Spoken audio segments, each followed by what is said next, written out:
Как собрать колонку громче любой JBL-ки для дома, дачи или гаража за 6000 рублей? Сейчас покажу. С вас лайк и подписка. Погнали! Берем фанерный корпус со всеми необходимыми отверстиями.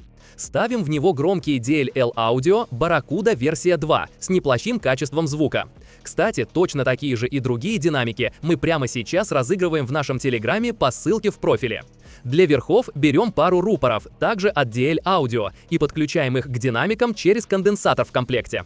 И подключаем все к вот такому усилителю с мощностью по 50 Вт на канал и встроенным блютузом, а в будущем можно будет подключить какой-нибудь сабик. Что думаешь насчет сборки? Пиши в комменты.